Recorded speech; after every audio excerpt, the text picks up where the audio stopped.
Assalamualaikum warahmatullahi wabarakatuh. Perkenalkan, nama saya Andian Sita Reski dari Prodi Bimbingan Penyuluhan Islam. Di sini saya akan menjelaskan tentang psikologi agama, yang dimana ini adalah salah satu syarat kelulusan UTS saya. Yang pertama yaitu ruang lingkup psikologi agama. Sebagai disiplin ilmu, psikologi agama memiliki ruang lingkup pembahasan tersendiri, yang dimana di dalamnya membahas tentang gejala-gejala ataupun permasalahan-permasalahan dalam keagamaan. Menurut Profesor Dr. Kiai Haji Rusmin Sumanggor, ruang lingkup keagamaan terbagi menjadi 4, yaitu kegiatan ibadah seseorang. Yang kedua, gerakan kemasyarakatan dari masyarakat yang beragama. Yang ketiga, budaya-budaya yang ada dalam masyarakat, dan yang terakhir yaitu suasana dalam keagamaan. Adapun pembahasan yang kedua yaitu tentang gejala-gejala keagamaan pada manusia. Gejala keagamaan pada manusia adalah fenomena yang muncul dari sejak peradaban manusia sampai saat sekarang dan terus berkembang sampai saat ini. Adapun bentuk gejala keagamaan pada manusia terdiri dari 4, yaitu yang pertama ritual keagamaan. Ritual keagamaan ini adalah bentuk ibadah seseorang. Contohnya di agama Islam yaitu sholat dan puasa di bulan Ramadan. Di agama Hindu yaitu upacara-upacara di hari Nyepi. Dan yang kedua yaitu simbol-simbol keagamaan. Simbol-simbol keagamaan ini adalah yang ia percayai oleh para penganutnya. Contohnya dalam agama Islam yaitu bintang dan bulan sabit. Dalam agama Kristen yaitu salib, dan Hindu yaitu patung. Adapun yang ketiga yaitu organisasi keagamaan, yaitu yang mendukung ibadah seseorang. Contohnya dalam agama Islam yaitu masjid, dan gereja yaitu Kristen. Dan yang terakhir yaitu adalah norma-norma keagamaan, yaitu yang mengatur tentang keagamaan dalam agama.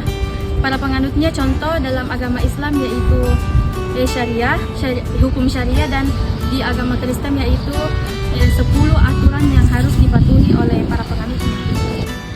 Baik, di sini saya akan menjelaskan tentang materi yang ketiga yaitu kebutuhan manusia tentang agama.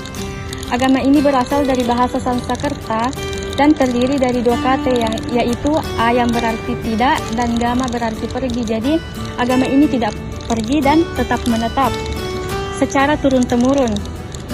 Dalam makna ini dapat kita simpulkan bahwa agama itu memiliki aturan terhadap para penganutnya sehingga hidup para penganutnya itu tidak berantakan ataupun terarah. Adapun teori-teori yang menjelaskan tentang kejiwaan agama pada manusia yaitu yang pertama teori monistik. Pertama yaitu teori monistik yaitu mono yang artinya satu. Teori monistik ini berpendapat bahwa sumber kejiwaan manusia ini adalah mendominan satu, dan para ahli yaitu Thomas van Aquino mengatakan bahwa yang satu itu adalah pikiran, karena dengan pikiran kita bisa mengetahui tentang segalanya. Yang kedua yaitu teori fakulti.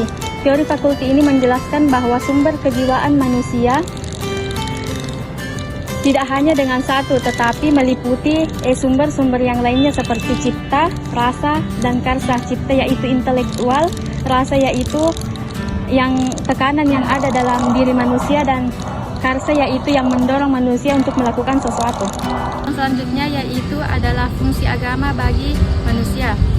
Ini terbagi menjadi 8. Yang pertama berfungsi edukatif. Jadi para penganut percaya bahwa ajaran agama yang mereka anut itu harus dipatuhi. Yang kedua berfungsi sebagai penyelamat. Jadi para penganut juga percaya bahwa ajaran-ajaran agama yang mereka anut itu bukan hanya dapat menyelamatkan di dunia saja, tetapi juga di akhirat. Yang ketiga berfungsi sebagai pendamaian yang dapat mendamaikan batin para penganutnya. Yang keempat yaitu berfungsi sebagai social control yang dapat memberikan aturan-aturan ataupun norma-norma kepada para penganutnya. Selanjutnya yaitu berfungsi sebagai transformatif, berfungsi sebagai kreatif, dan berfungsi sebagai sublimatif. Sublimatif ini yaitu ajaran agama mendukung apapun yang para penganutnya lakukan selama tidak bertentangan tentang aturan-aturan ataupun norma-norma. Di sini saya akan menjelaskan pembahasan selanjutnya yaitu fase perkembangan agama pada manusia. Di sini ada beberapa tahap, namun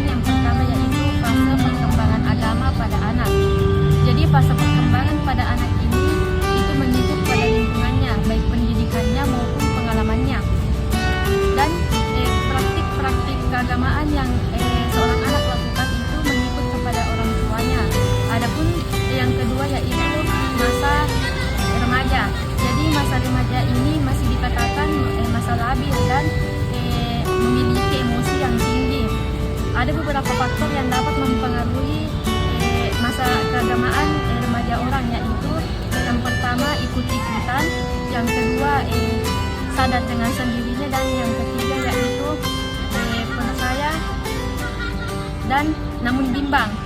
Adapun masa perkembangan yang ketiga yaitu adalah masa dewasa. Masa ini dikatakan sudah stabil. Jadi masa perkembangan pada masa dewasa ini adalah dia sudah mengetahui bahwa tujuan mereka hidup itu bagaimana dan untuk apa. Dan masa perkembangan yang terakhir yaitu adalah masa perkembangan lansia. Jadi lansia ini dimulai umur 65 tahun sampai seterusnya. Dan pada masa ini seorang lansia akan mengikuti pendapat-pendapat ataupun yang orang katakan kepada mereka tentang keagamaan. Baik, materi yang terakhir itu saya akan menjelaskan tentang pengaruh faktor sosial dalam perkembangan agama pada manusia.